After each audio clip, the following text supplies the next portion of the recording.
Galera, você já plantou alguma vez na sua vida? Plantar, sabe o que é isso?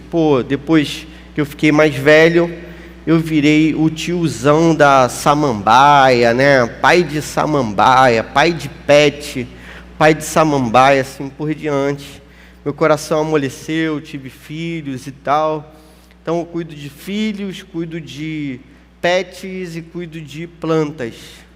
Beleza? Já plantou alguma parada na sua vida? Alguma vez você teve a oportunidade?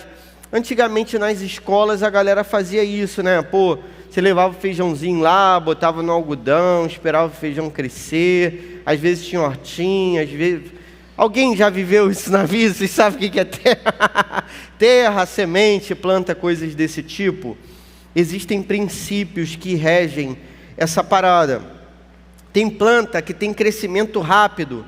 Então é maneiro para quem é meio ansioso, assim, que bota a planta lá e ela vai crescendo rapidinho. Cara, é coisa impressionante o desenvolvimento dessas plantas. Tem planta que tem crescimento lento também, aí você precisa ter muita paciência para ver aquela planta crescer. Existe um mistério também no mundo das plantas, na botânica, né, que se chama predominância vertical, que é o seguinte: a árvore ela tende a crescer, obviamente, né, para cima, beleza? Mas você consegue controlar isso. Se você cortar ela, podar ela, ela acaba não crescendo muito para cima e cresce mais um pouco para os lados. Você consegue controlar para onde ela cresce. Existem esses princípios, e aí você entra numa outra arte, que é uma arte muito bonita também, chamada bonsai, que é uma arte japonesa, e você consegue organizar a plantinha lá do jeitinho que você quer. Cara, nesse capítulo 17 do Evangelho de Mateus, está rolando uma cena muito diferente. Qual é a cena que está rolando aqui? Os discípulos, 3 discípulos de Jesus, estão com ele no monte em que há uma transfiguração. Já ouviu falar sobre isso? Transfiguração? Sabe o que é? É o seguinte: o rosto de Jesus se modifica, de modo que eles veem a face de Jesus de forma gloriosa. Então, eles veem Jesus assim, totalmente luminoso, totalmente iluminado, totalmente brilhante. Os discípulos, que são Pedro, Tiago e João, estão no alto do monte, vendo Jesus, vendo Moisés e Elias também, falando com Jesus, Moisés e Elias. Moisés representa toda a lei que foi apresentada para Israel, a lei, e Elias representa todos os profetas. Então a gente tem ali a lei e os profetas apontando para Jesus, mas ao mesmo tempo que está rolando essa parada lá em cima daquele monte, embaixo do monte, está rolando uma confusão. Qual é a confusão? Jesus já tinha falado para os seus discípulos saírem e pregarem o Evangelho, e eles tinham recebido a autoridade de Jesus Cristo. Então, eles já curavam pessoas, eles já expulsavam demônios, e eles já pregavam a palavra de salvação, a boa notícia. E qual é a boa notícia? Que Jesus veio, Filho de Deus, para salvar. Essa boa notícia se comprovava por esses sinais que acompanham os discípulos de Jesus até hoje. Ah, beleza, a gente canta aqui milagres, sinais, maravilhas acontecerão, se seu povo buscar. Não vou parar ainda não, calma aí, não acabou, gente. Vocês sempre tentam me cortar, eu já saquei essa parada de vocês. Cara, então, milagres, sinais, maravilhas acompanham os discípulos de Jesus, e acompanham a gente também. E já estava rolando nesse tempo. Então, os outros 8, tirando Judas da parada, beleza, os outros estavam aqui fazendo a missão que Jesus mandou eles fazerem. Só que o que acontece? Ao passo que eles vão expulsando demônios, fazendo milagres e sinais, o desafio da caminhada da fé começa a aumentar. E aí aparece um demônio que não sai, meu camarada. e isso pode aparecer, beleza? Então o que rolou? Jesus está lá no alto do monte com 3 discípulos e tem uma galera aqui embaixo que está numa confusão, porque eles já tinham expulsado demônio várias vezes, só que agora tinha um demônio que não saía. E aí, diante desse demônio, a gente vai ter essa conversa. Primeiro Jesus vai, expulsa o demônio, Jesus cura o menino, e os discípulos chamam Jesus à parte e dizem assim para Jesus: poxa Senhor, o que aconteceu? Imagine você, se você já teve uma experiência como essa, de orar e a sua oração ser respondida, e às vezes orar, a sua oração não ser respondida. Poxa, se Jesus pudesse te contar o que aconteceu, seria maneiro demais, não seria? Pô Jesus, por que essa foi e essa não foi? É justamente o que eles vão fazer, eles chamam Jesus à parte. Verso 18, Jesus repreende o demônio. Verso 19, eles chamam Jesus à parte para perguntar o que rolou. Lê aí comigo, ó. Mateus capítulo 17, verso 19. Então os discípulos aproximaram-se de Jesus em particular e perguntaram: por que não conseguimos expulsá-lo? Ele respondeu: porque a fé que vocês têm é pequena. Eu lhes asseguro que se vocês tiverem fé do tamanho de um grão de mostarda, poderão dizer a este monte: vá daqui para lá, e ele irá. Nada lhes será impossível. Mas esta espécie só sai pela oração e pelo jejum. Então o que rolou? Os discípulos não conseguem expulsar o demônio, fazem uma pergunta para Jesus: Jesus, o que aconteceu que a gente não conseguiu expulsar? Jesus começa primeiro censurando a fé dos discípulos, verso 15. Então, a razão do problema, o X da questão, o X do problema, o principal lance que você tem que entender aqui agora, é que isso estava relacionado à fé dos discípulos. E Jesus diz que a fé dos discípulos era pequena. Então saca só, você tenta fazer alguma coisa, aquilo dá errado. Você pergunta o que deu errado. O que deu errado? É a fé que era pequena. É isso que Jesus está dizendo. Ou seja, Jesus, que é a primeira lição desse texto, Jesus não recomenda que a nossa fé seja pequena. Não, Ele está censurando essa parada. Está dando para entender? Então a fé ser pequena não é maneiro, não é legal. Se você disser para mim: ah, Clóvis, eu tenho uma fé pequena, pô, que pena, isso é ruim. Lembre que Jesus censura a fé pequena dos seus discípulos diversas vezes, sem brincadeira. Se você colocar depois nesse seu aplicativo, pô, não vai fazer isso agora não, hein? Vou ficar vigiando. Se você pegar esse aplicativo da Bíblia aí e colocar assim, naquela pesquisa, fé pequena, você vai ver no Evangelho, Jesus toda hora dizendo assim: Pedro, por que você duvidou? Você é um homem de pequena fé, o que aconteceu? Fulano, o que aconteceu? Vocês são pessoas que não têm fé, a fé de vocês é muito pequena. Jesus está toda hora censurando os seus discípulos pela fé ser muito pequena. Então saca só, a causa daquele demônio não sair é a fé dos discípulos que é pequena, e isso certamente não é bom. Com certeza não é. O resultado disso tudo, a solução desse problema, qual é? Aquilo que a gente viu há 2 domingos: jejum e oração. Como é que você resolve essa parada? Você não pode não ter entendido nada desse texto, mas como é que você resolve esse negócio? Jejum e oração. Porque jejum e oração vão interferir na nossa fé. Mas tem algo que é impressionante nesse texto, que é a sequência dele, que diz assim: eu lhes asseguro que se vocês tiverem fé do tamanho de um grão de mostarda, poderão dizer a este monte: vá daqui para lá, e ele irá. Nada lhes será impossível.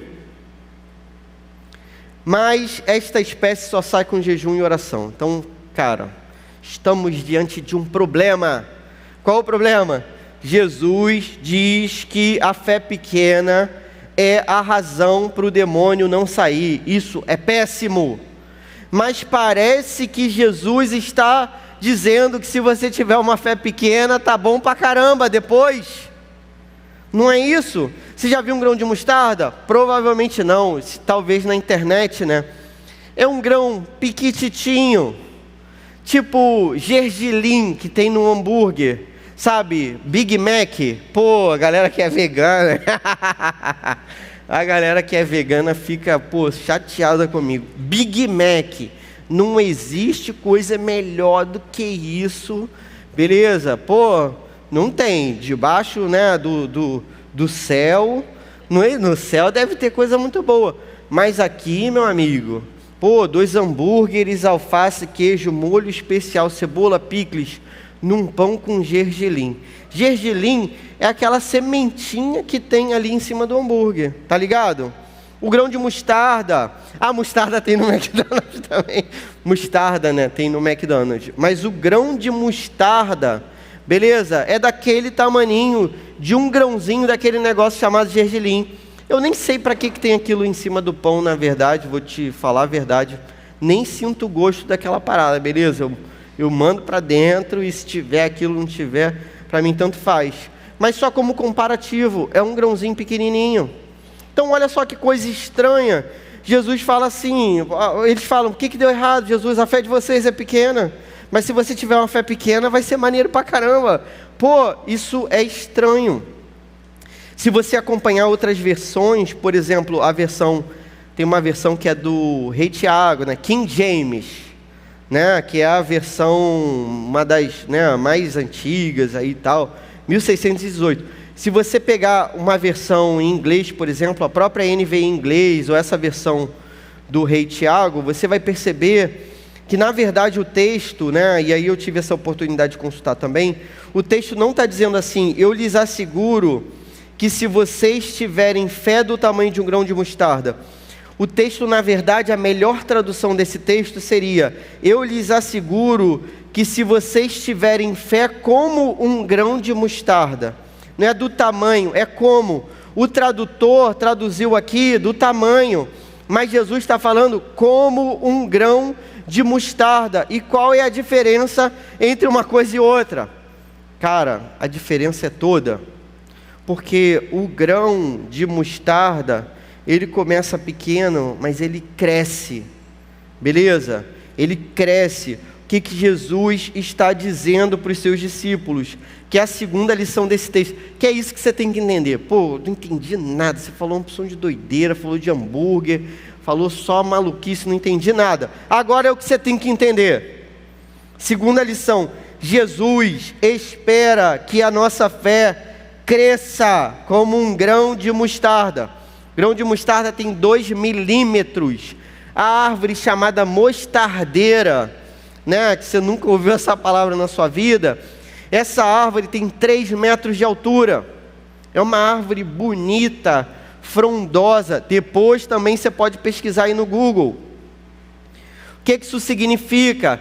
Jesus quer que a nossa fé cresça de acordo com a nossa caminhada na fé, de acordo com os nossos desafios, de acordo com a nossa maturidade. Enquanto você faz aniversário, o que você tem que ficar ligado? Não é se, pô, agora eu tenho a idade do up ou a idade do gol, não é isso que você tem que se ligar. Até isso também é legal, mas você tem que se ligar assim, pô, será que a minha fé está crescendo enquanto eu faço 17, 16, 19, 29 anos? Tô zoando, Carlos é novinho. 20 e poucos anos. Pô, e eu falar de mim então, né? 40, beleza. Vou fazer 42 esse mês aí, dia 18. Quem se lembrar, quiser, pô, me dar um presente, só fazer uma oração por mim. Pô, vai ser o melhor presente que vocês vão me dar. Galera, é isso que a gente tem que calcular na nossa caminhada. Se a nossa fé tem crescido, então o texto fica mais claro para a gente. O que Jesus está dizendo? O problema é o tamanho da fé pequena. Existem desafios na nossa caminhada que exigem uma fé maior. É claro que quando tudo está bem, uma fé pequena parece ser suficiente. Mas quando a questão aperta, quando o bicho pega, quando vem um perrengue, quando vem um resultado ruim, por exemplo, uma notícia péssima, quando você perde o emprego, o estágio, quando você se dá mal na prova que você achou que ia se dar muito bem, quando sai o resultado do SISU, o resultado do Enem, o resultado do ProUni, quando saem essas coisas pra gente, quando a gente vê que a gente está sem dinheiro, quando na nossa casa está um inferno, nossos pais estão brigando, se separando, nessa hora, meu amigo, quem tiver fé pequena vai ser engolido pelo demônio. É isso que Jesus está dizendo. O demônio riu da cara dos discípulos, porque eles falavam em nome de Jesus, e o demônio ria e não saía. E o inferno permanecia na vida daquele garoto.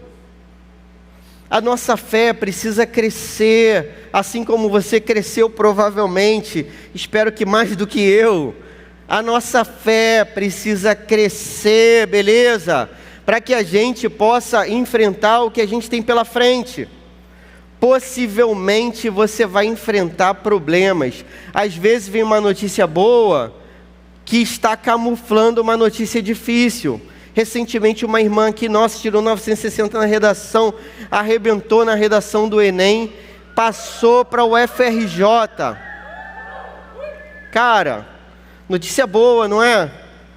Só que aí, meu amigo, agora você vai ter que enfrentar o FRJ, você crente lá, você crente radical, você é crente radical e todo mundo te odeia, você... Você é tudo fóbico. Você vai ter que estar lá, meu amigo. Como é que vai ser? Vai ter a semana, não sei o que, vai ter a semana de tudo, só não vai ter a semana da Bíblia, né? Não vai ter a semana de tudo lá. E aí você vai ter que estar lá enfrentando a realidade de um mundo que te odeia. Porque você prega que existe uma verdade, que existem absolutos, que existe um Deus que vai fazer justiça e vai julgar, que só há um caminho, que Jesus é exclusivista, Jesus não é inclusivo, Jesus não é tão bacanão assim como os outros querem. A mensagem de Jesus, queridos, é maravilhosa, todo mundo é igual. Meu filho estava com a camisa aí ontem, estava escrito assim, todos somos iguais. Alguém perguntou para ele assim, pô, camisa esquisita, todos somos iguais. Eu digo, sim, todos pecaram, foram separados da glória de Deus. É todo mundo igual? É assim que a Bíblia coloca todo mundo no mesmo pacote? Está dando para entender? A nossa fé precisa crescer, queridos. Você precisa investir nos mecanismos que façam a sua fé crescer, que é a única aplicação que a gente vai levar para a nossa vida. Aplicação: lute para que a sua fé cresça todos os dias. Ter uma fé pequena é terrível. A gente conta aquela história, né? Poxa, o dia lá em que o anjo da morte passou pelo Egito, não é isso? Um pai com pouca fé conversava com o outro com muita fé. O de pouca fé dizia, pô, como é que foi sua noite ontem? Minha foi péssima. Porque eu fiquei a noite toda em claro, fiquei acordado, fiquei pensando que meu filho podia morrer. E aí o outro que tinha muita fé dizia, cara, eu dormi tranquilo. Ah, mas eu fiquei pensando, eu ouvi os gritos e toda hora eu ia olhar para ver se meu filho estava respirando, ou tinha parado de respirar. E o outro dizia, poxa, eu não ouvi nada, eu dormi direto. No final, um pergunta para o outro, e você passou o sangue na porta? Passei. Você passou? Passei. Como é que seu filho está? Está bem, está vivo. E seu filho está bem, está vivo. Qual é a diferença entre uma fé e outra? A diferença é essa, você tem uma vida muito melhor, muito mais próxima de Jesus, quando você tem uma fé maior. O da fé pequena vai ser salvo do mesmo jeito, o que salva é o sangue. Não é o tamanho da fé, a fé pequena vai salvar. Mas a fé maior, que cresce como um grão de mostarda, ela é muito melhor. Lute para que a sua fé cresça todos os dias, essa é a aplicação. Lute para que sua fé cresça todos os dias. Como que você vai fazer isso? Você vai colar numa pessoa que tenha fé. Beleza? Isso se chama discipulado. Você vai colar com uma pessoa que tenha fé, uma fé grande, maior do que a sua, e você vai aprender com essa pessoa a ter uma fé que se desenvolve. Jesus já dá logo 2 mecanismos para você ir tranquilos, que são jejum e oração. Jejum serve para isso, fortalecer a nossa fé. A oração do mesmo modo. O jejum sem oração não vale de nada, é dieta. Mas a oração com jejum é um potencializador da nossa fé. Dedicação à palavra diária, queridos, diária, como o maná que caía e no dia seguinte estragava, tinha que todo dia você pegar. É assim a palavra de Deus, tem que ser todo dia, ler todo dia. A fé vem pelo ouvir, e ouvir a palavra de Deus. Você quer que sua fé cresça? Você quer que no dia que aparecer o demônio você esteja preparado? Você precisa jejuar, orar e ler a palavra dia e noite. Você precisa colar com uma pessoa que tenha mais fé do que você. O testemunho daquilo que acontece na nossa vida serve para que a nossa fé aumente. Então o que você tem que fazer? Escrever aquilo que acontece com você, porque daqui a 2 semanas a gente esquece. A gente fez uma oração, Deus respondeu na mesma hora. Aquilo foi maravilhoso, marcou o nosso coração. 2 semanas depois eu nem lembro mais dessa oração. Então eu escrevo para que o meu coração se lembre daquilo que Deus fez. Nesse caderninho tem muitas anotações aqui, não vou te mostrar. São segredos. Beleza? Paulo diz que é de fé em fé, ou de fé para fé. Romanos 1,17. Ouça o testemunho daqueles que tiveram uma fé maior do que a sua. Pô, começa a ler biografia, eu acho isso o máximo. Beleza? Isso me desafia a viver como alguém já conseguiu viver nesse mundo. Então eu leio a história das pessoas que já passaram por esse mundo e foram próximas de Jesus, amigos íntimos de Jesus. Para pensar, cara, imagina você ser como Abraão. Lembra de Abraão? O Senhor ia destruir Sodoma e Gomorra e consulta Abraão, conta o segredo, diz, pô, como que eu vou passar por esse lugar sem dizer para ele o que eu vou fazer? E Abraão intercede pelo seu amigo, né, e sobrinho Ló, em Sodoma e Gomorra. Poxa, você tem que ser amigo íntimo de Deus, você tem que buscar isso para que sua fé cresça, senão, cara, você vai viver a vida da mesmice, o evangelho da preguiça, você vai viver com medo, você vai viver sem poder nenhum, você vai viver tão distante quanto possível. Quer viver próximo? Jejue, ore, mergulhe na palavra de Deus, colhe com pessoas que sejam santas, aprenda com o testemunho daqueles que já viveram pela fé antes de você. Amém? Que a nossa fé seja como uma planta que cresce verticalmente, né? Predominância vertical, como um grão de mostarda, que ainda que comece pequenininho, em breve ele dá os seus ramos, serve de abrigo para aqueles que buscam proteção sob ele. Que seja assim a sua vida e a sua caminhada na fé. Certamente o retiro vai contribuir para a sua fé crescer também, certamente. Vamos orar? Senhor, muito obrigado pelo Teu Evangelho, Senhor, tão bom e maravilhoso. Que a nossa fé cresça, Pai, como um grão de mostarda, e que a gente possa, ao passo que a gente colecione anos de vida, que a gente colecione também experiências contigo, Senhor, sinais, milagres e maravilhas, que a gente seja Seu amigo, Senhor. Que Você seja conhecido por nós, Pai, através da nossa oração, da leitura da palavra, dos testemunhos, da nossa conduta, Senhor, do nosso jejum. Que seja assim, Pai, é o que eu te peço, em nome de Jesus. Faz com que esses adolescentes aqui cresçam, Pai, na fé e possam dar frutos que sirvam para a Tua glória, Senhor. Em nome de Jesus, amém.